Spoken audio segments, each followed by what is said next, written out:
Assalamualaikum warahmatullahi wabarakatuh. Akkam jirtan obboleewwan kiyya nagee qabdu jirtu alhamdulillah. Aralle video haaraa qabadhee isinii dhufee jira. Video narraa immoo akkamitti daabboo difoo daabboo mana keenya keessatti akkatti hojjennu sin agarsiisa inshallah. Ka biyya keenyaa fakkeessinee biyya ambaa kana keessatti akkamitti bareechinee akka hojjennu sin agarsiisa. Video haga dhumaan afaana turaa isiniin jedha. Yoo jaallattan immoo like gochuu hin dagatina. Like godhaadha. Haga mana faana turaa isiniin jedha jalqabuudhaaf akkuma sitti argitan meeshaatti qopheeffadhee jira.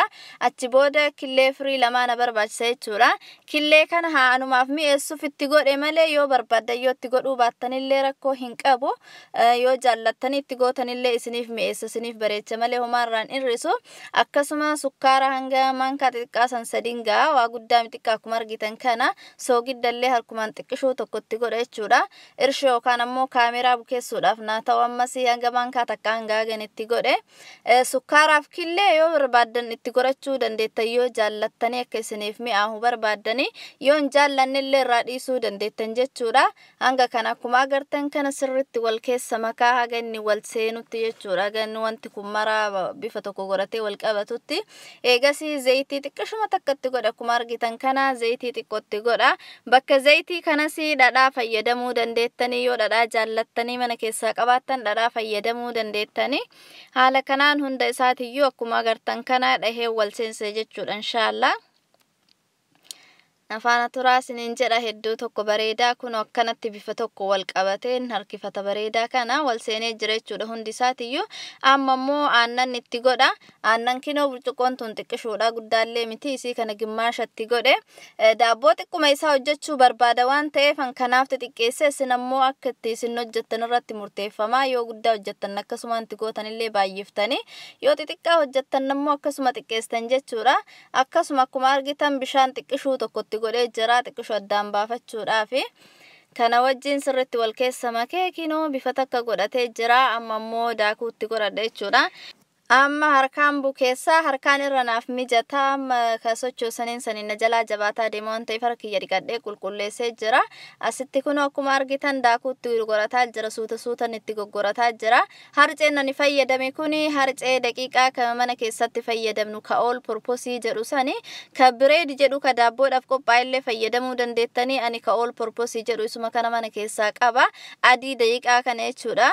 Isa kanatti godheeti suuta haala kanaan sukkuumee sirriitti wal seensa jechuudha inshallah. Akkuma amma argitan kana yeroo sukkuumee geesse walitti deebina inshallah. Viidiyoon isinitti dheerata. Kinoo kana fakkaataa sirriitti wal seenee jira. Akkuma amma argitan kana lallaafaadha sirriitti hin jabeessine. Sirriitti sukkuumtanii wal seensuu qabdanii yoo harka keessanirraa isinirraa ba'uu didellee zayitii harkeessan tuqsiistanii harkeessanirraa baaftanii akkanatti laaffistanii sukkuumuu qabdanii yoo jabeessitanii jettan daabboolleen akkasumas hin jalaa jabaata bareedaa isiniif hin ba'u. Amma immoo absuudaa gurraachatti godha. Absuudaa gurraacha kana gubbaarra firfirsee sirriitti waliin sukkuuma jechuudha.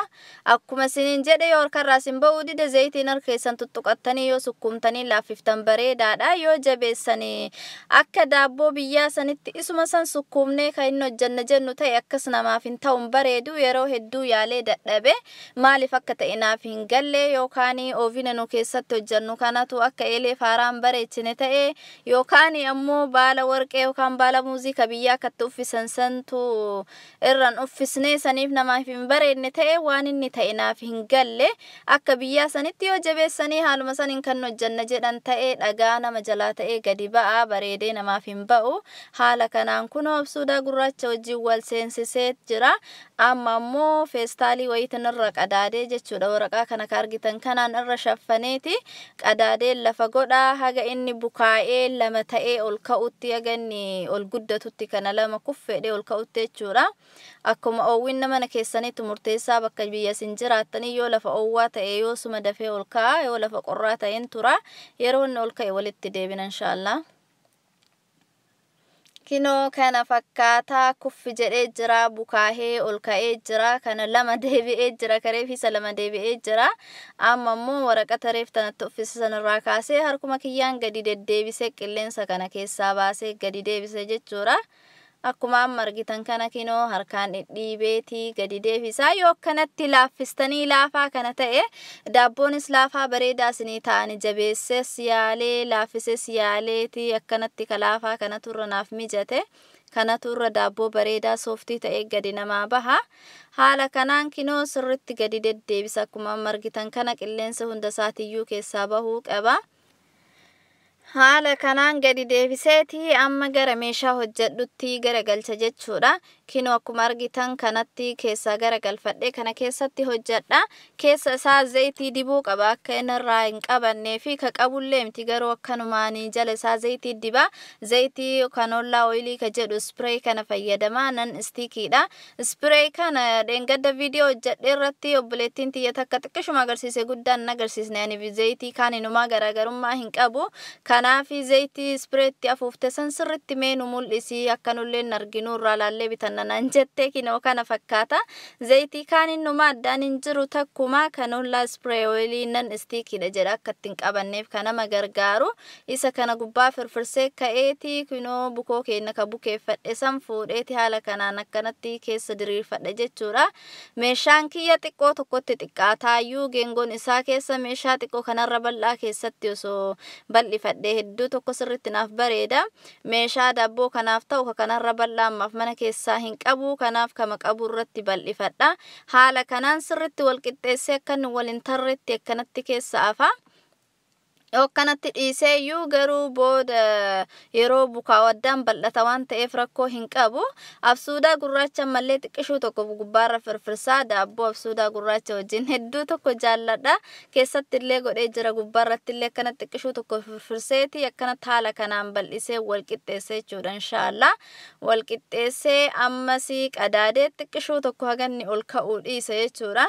Waraqaatuma reeftanaan san irraa mureetii irra uffiseeti Qaaga kudhanii takka ganni ammas deebi'ee xiqqishu ol ka'u kuffu jedhu akkanumatti qadaadee dhiisa inshaallah. Yeroo inni ol ka'e walitti deebina inshaallah. Kinoo kana fakkaata xiqqishuu tokko turree ol guutamee ol ka'ee jira. Haala kanaan kunoo kuf jedhee afuufamee jira. Amma immoo killee gubbaarra diba jechuudha. Killee takka cabseeti adii isaatii miti yeeloo isaa ka garaa keessaa keelloo isaa ka garaa keessaa san qofa dibaa jira kinooti. Walumatti baxabbaxullee hin dandeettanii xiqqaa waan ta'eef keelloon sun qofti nagaha. Kanaaf keelloo san gubbaarra dibaa jira kinoo haaluma amma argitan kanaani. Meeshaa kanarra xiqqoo bal'aatti hojjettan bareedee gadi baanarraaf akkuma siniin jedhe meeshaa kanuma qaba. Kanaafi waanuma qaban keessatti hojjetan jechuudha. Akkanatti killee kana bakka hunda isaatiiyyuu gubbaarra dibaa. Bakka killee kana namni killee hin barbaanne zayitii qofa yoo dibellee uma takka rakkoo hin qabu zayitiilleen hin bareecha. Haala kanaan hunda isaatiiyyuu gubbaarra dibee jira maashaallah. Kana fakkaataa hedduu tokko namatti tola. Amma ovina keessa godhee bilcheessa inshaallah. 350 irratti bilcheessa ovina kiyyaa ovina nama garii 180 irratti illee hin bilchaata. Kinoo kana fakkaataa maashaallah bilchaatee bareedee gadi bahee jira maashaallah diimaa bareedaa kana. Ijattuu yoo ilaalan hedduu tokko namatti tola lallaafaa bareedaa tokko kinoo akkuma argitan kana ta'ee gadi bahee jira. Jalli isaalleen kana fakkaata kunu jala isaatiif gubbaa isaatiin illee diimatee wal fakkaatee bareedee bilchaatee jira. Kana fakkaataa hedduu tokko bareedaa namatti tola hin mi'aahasii akka yaaltan abdii qaba. Haala salphaadhaan daabboo kana fakkaatu mana keessatti hojjetuu dandeenya inshaallah. Keessa isaallee mureessin agarsiisa akka inni jiru. Keessa isaallee hedduu tokko bareedaa keessaanillee gubbaanillee waluma fakkaatee bilchaatee keessillee lixii hin taane goggogee bilchaatee jira. Afaanittis yoo nyaatan akkasuma namatti mi'aahaa ijattis kinoo akkuma argitan kana fakkaata. Namatti tolaa hedduu tokko bareedaadha akka jaallattan akka yaaltanis abdii qaba yoo ka isinitti tolu ta'e yaalaa isiniin jedha hedduu tokko namatti tola dhugaa rabbi. Haala kanaan yoo aga ka biyyaa ga'ullee baate ka biyyaa jala fakkeessinee kinoo haala kanaan mana keenya keessatti qopheeffachuu dandeenya inshaallah. Wanta biyyaa dharraanee jedhanii bira taa'anii fi wanti hin hojjenneef hin jiru haaluma ta'een akkuma namatti mijatee waa hundayyuu fakkeessatanii hojjetanii. Kinoo haala kanaan ka biyyaa fakkeessanii maashaallah mana keessatti bareedaa kan hojjetadhee jira. Kinoo borumtaas kana fakkaate jechuudha qorsiidhaaf qopheeffadhee jira haala kanaan dhiyeessuudhaaf ciree ganamaatii fi akka jaallattan nabdii qabaa yoo jaallattan immoo like share comment subscribe gochuu hin dagatina akkasuma gaafillee yoo qabaattan karaa komentii jalaan naa barreessaa yaada keessan viidiyoon itti aanu hoo maal akka ta'uu qabu maal irratti akkasinii hojjedhu yaada keessan as jalatti naaf kennaadha laalee dubbisee wanta beeku hundarraa isiniif qooduuf qophiidha inshaAllah viidiyoon narraa kana fakkaataa isinittiin dheeressu hedduu tokko jaalladhaa ga viidiyoo biraatti walitti deebinutti arraaf assalaamu alaykum wa rahmatullaahi wa barakaatuh